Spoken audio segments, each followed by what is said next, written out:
Welcome back to Texas in Focus. My guest on the program today is Dr. Bryan Gervais, the director of the UTSA Center for Public Opinion Research.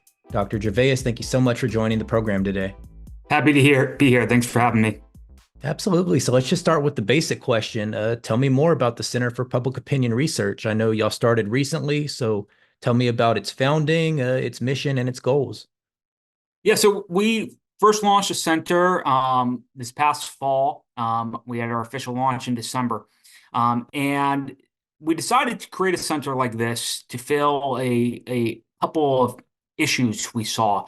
One is that there's a lack of polling infrastructure in San Antonio focused on Bexar County that's capable of doing hyperlocal polling on a regular basis.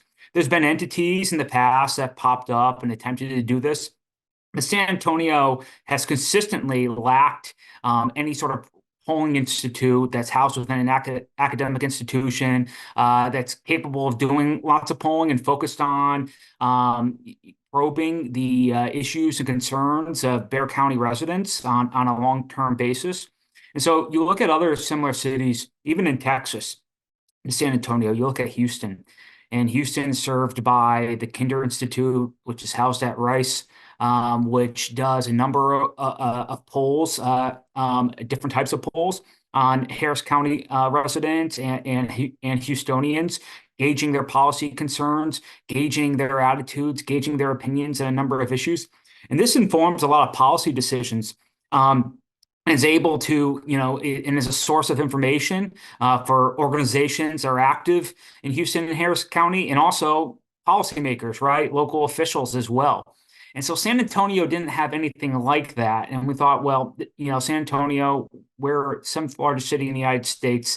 We're a growing city. This is a growing county in Bexar County. And there really ought to be something that exists, that a polling institute of some sort that allows or enables longitudinal studies like we see in cities like Houston. And then the other issue we wanted to address was just helping researchers at UTSA and beyond also be able to reach residents of Bexar County on a regular basis in a cost-effective way. And so, there's lots of commercial vendors out there that do lots of or are able to provide samples for those interested in doing survey research. But it costs a lot of money, and we thought, well, if we can build a panel of residents over time in Bexar County who want to take polls on a regular basis, we're going to be able to connect lots of researchers with people in the community and enable a lot more research that's focused on Bexar County. And so those were the two big things, sort of first being able to ensure that we can do polling and be a source of knowledge and information about Bexar County, and then also trying to connect other researchers and not just academics as well, other organizations with the samples in Bexar County that they're interested in connecting with. And of course, the center is housed at an institute of higher learning, UTSA. So how do you plan on getting students involved in this work? Well, I would say that's probably our third goal, right? Is to provide experiential learning opportunities for students. And so students are going to be a big part of the process in numerous ways. One thing is that I have a lab for a class I teach that's associated or affiliated with our center, where students are working in our actual lab, designing their own polls and stuff, and learning how to use the software, and learning how to use sophisticated polling techniques and survey methodology. And so it's already a place, I think, for experiential learning, but we're also going to be employing lots and lots of students. And so one of the ways in which we try to reach Bexar County residents is through telephonic surveys, right, through the phone. And so we have a lab that allows for up to 25 interviewers to working at any point in time, conducting live interviews. And these are going to be students, and these are student workers, right, that we employ doing this. who get trained and learn about how to conduct live interviews and the tricks behind that. And so students are sort of central to carrying out a lot of the work, the actual polling in the center. And the other thing is that, there's going to be, we have undergraduate and graduate researchers affiliated with the center that don't just do or aren't just involved with the live interviewing, but are also involved in every sort of stage of the polling process, designing questionnaires, thinking about sampling methodology, analysis of the data we have coming in, authoring survey reports. And so they're sort of central to everything we do. All this operations, students are part of every single aspect. And I really think that's important for a couple of reasons. One is that students enable the center to do the things it wants to do. Second, I think this provides students with sort of practical, pragmatic knowledge and experience and transferable skills. Learning how to do professional survey research, and especially the data analysis part, is something that I think will serve them well in the job market, and serve them well in a variety of careers. And the last thing is, we really want to be innovative too, especially when it comes to survey methodology.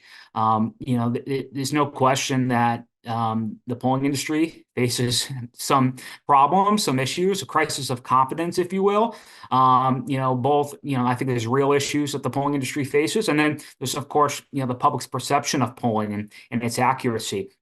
And I think one way that we deal with both the perception and the real issues the polling industry faces is to be creative, experimental, and innovative in our polling approaches, especially when it comes to reaching out to younger folks, right? Gen Z. These are the people that are tough to reach. And I think having young folks involved in our polling is going to bring fresh ideas, fresh perspectives, things that maybe some older folks, including myself, right, might not think of. And I think, I really think of the center as sort of being a bastion for innovation and creativity, and students are going to be a big part of that. Mhm. And, from what I've read, it's that your first batch of polling will be related to the March 5th primary elections. So tell me some of the things y'all have been looking for in those polls. What kind of questions y'all have been asking? Just a little preview of what we might expect from that. Sure. Yeah, we're hoping to have this poll in the field the last week of February and have results soon after that, ahead of March 5th. And we're going to be asking a number of questions. Of course, we're going to be asking about vote intentions, and how folks are going to vote. This is going to be a poll of just registered voters in Bexar County. So, we'll ask them about participation in the Democratic or the Republican primary, who they actually voted for. But beyond that, there's going to be a number of questions that gauge, I think, more general political attitudes and attitudes towards government. We're going to be asking about the issues that folks think are the most important, not just at the national level, but at the state level and then the local level as well. We're going to be asking about trust in government at the national, state, and local level. We'll be asking a little bit about approval of elected officials, and not just the president, but also governor. We're going to ask about county judge and mayor as well. And we're going to be just gauging people's overall perception of whether or not they think they're well served by different levels of government. And I think that's going to be pretty neat to do that comparison across different levels of government. Most of the polling we see is usually focused on national government and trust in national government and approval of national officials. Doing polling at the national, or asking about the national, state, and local perspective all at the same time, I think it's going to be pretty neat, and something we want to continue to do over time to see how these things shift. So how perceptions of government and attitudes toward different levels of government, how they relate, and then how they all shift over time. So, again, I think that this would be the first poll of this type that we're going to do this year. But, this is one of these longitudinal studies we want to do over time and just see how people's perception of government shifts, especially at the local level. And I think that's going to be really informative. I want to follow up on what you said about polling at the local level, because historically, I know polls can get wonky results at the local level because, if you're dealing with a presidential election, you might have 70% interest, 80% interest. But if you're dealing with a mayoral election or a local election, you might have 5 to 10% interest. So I wonder, trying to avoid some of those wonky polling results, I wonder how y'all factor in extraneous stuff like Yeah. voter disengagement. Yeah. So, we call that big problem the problem of non-attitudes, right? And that's a big problem in survey research when we ask, respondents about something and they're just giving us an answer off the top of their head because they don't really have a true opinion or attitude on that. And so one way we get around that is we ask questions ahead of time to sort of filter out folks that really don't know much or care much about this. If they, haven't thought much about this, then, we won't ask them follow-up questions that are more specific. Another thing we do is just, in the options that we provide respondents to choose from, the multiple choice options, we always allow for a don't know option or I haven't thought much about this or a middle ground option there. Always allow people to choose something that doesn't force them into supporting or not supporting something when they really don't have an attitude about that. And there's other things we can do. We probably won't have this in our first poll, but there's something called the mushiness index that survey researchers sometimes include in polls. And this just sort of gauges people's overall engagement and how much they care about an issue and how much they care about a topic after we ask about that. And that way you can factor that into the results and weight them accordingly based on people's overall interest. So there's a lot of little tricks of the trade that we try to include in there just to get a sense of whether or not this is something people even have thought about before, right? We don't want people just giving us random answers off the top of their head if they've never even thought about much about the mayor or important issues, at the local level, especially things at the county level, right? And asking about the county judge.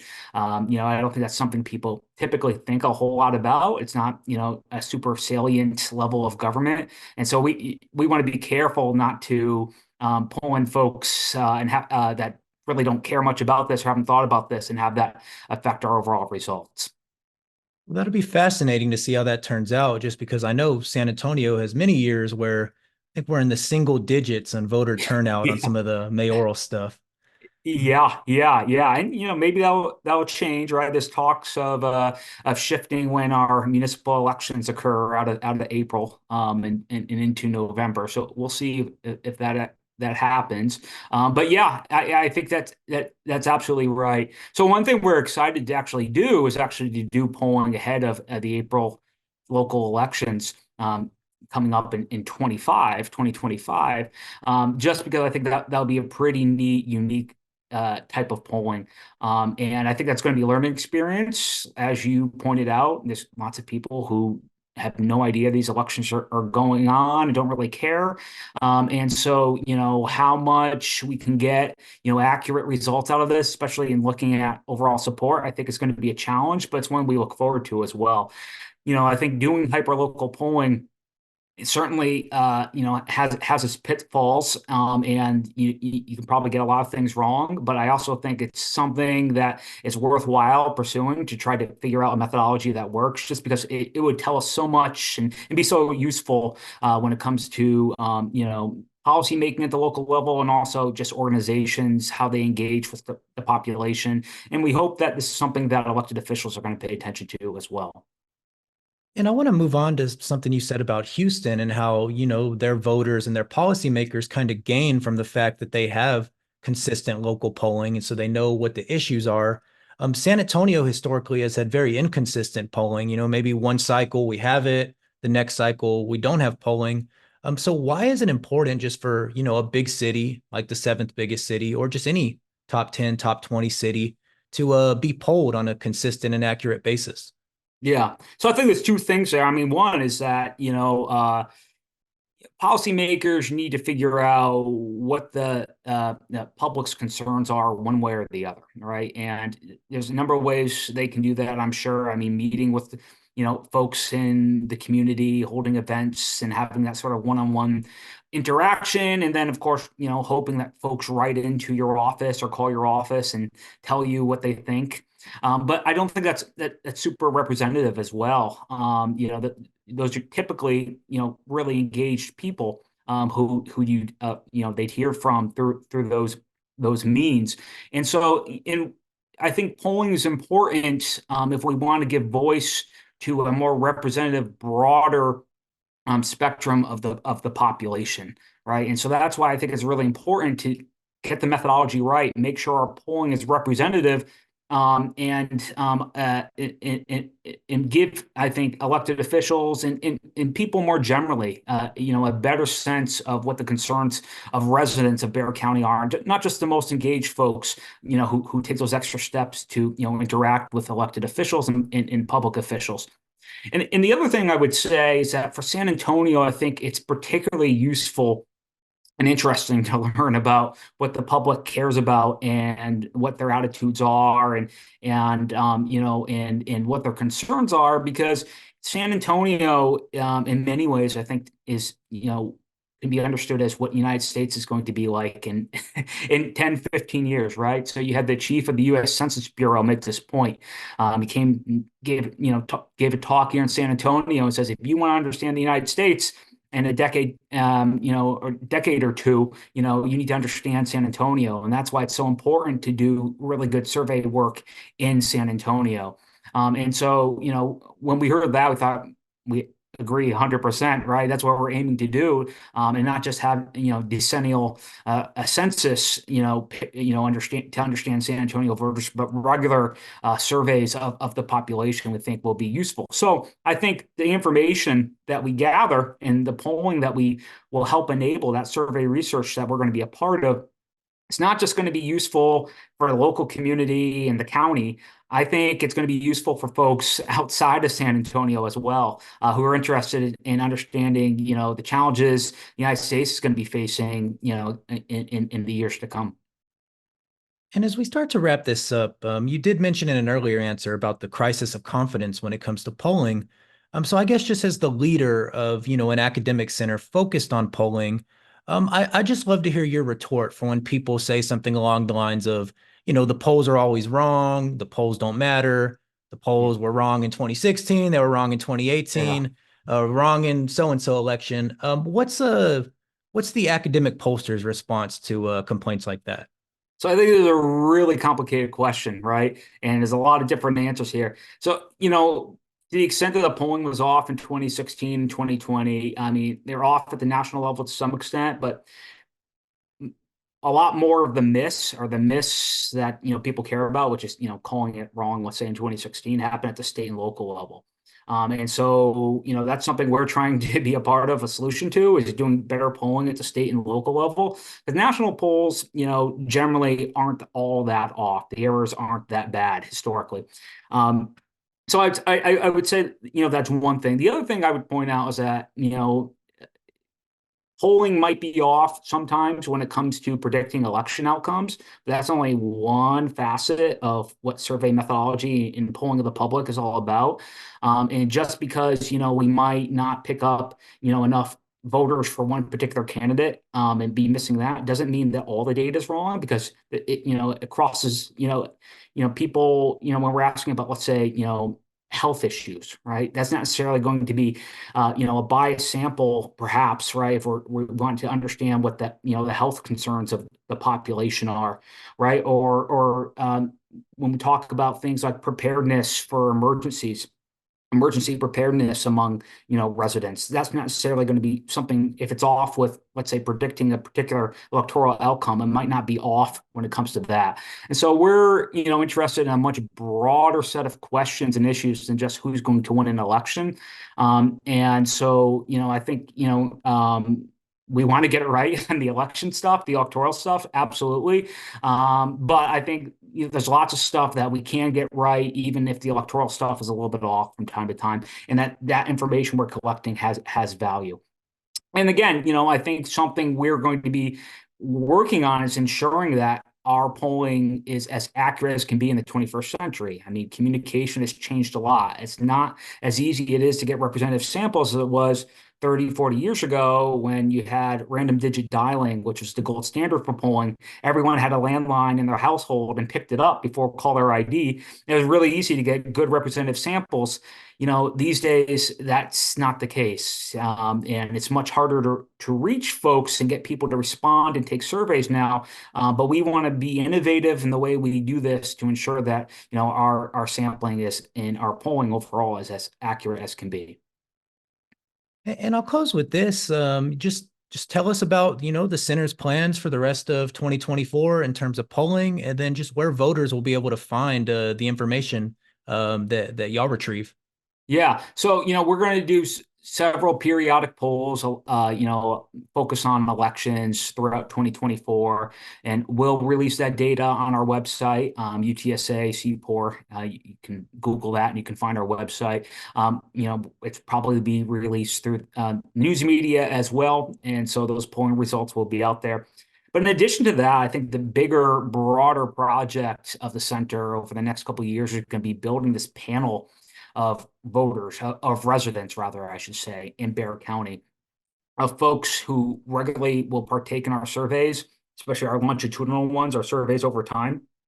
And so we're going to be working hard to recruit people for that panel. We've already started doing that. We want to have a panel of about 7,000 to 10,000 Bexar County residents who will be available to take surveys, not just from surveys our center is conducting, but again, surveys that other folks in the community want to, and other researchers want to conduct as well. And so building that panel will take some time. It's going to take a lot of energy. It's going to be a multimodal approach. We're going to try to reach out to people, not just through email, through registration-based sampling. We're going to be reaching out to registered voters that way, but also through live telephonic interviewing in our lab, which our students are going to be doing. And then we'll be doing something called address-based sampling, which is recruiting people through snail mail as well.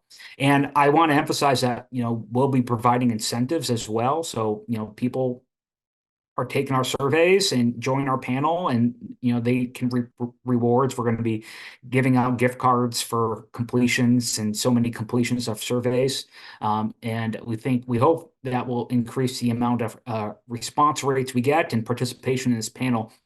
And the panel, I think, is the thing that I'm the most passionate about and most excited about, just because, again, that's the thing you see happening in a city like Houston. It's these panels exist. You can track the same voters over time, or the same residents over time, and learn about their concerns.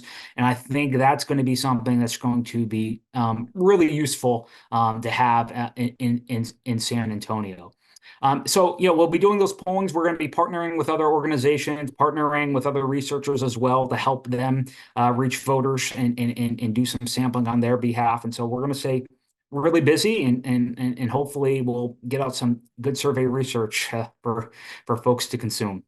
Absolutely. And we'll definitely include a link to the center's work in the show notes.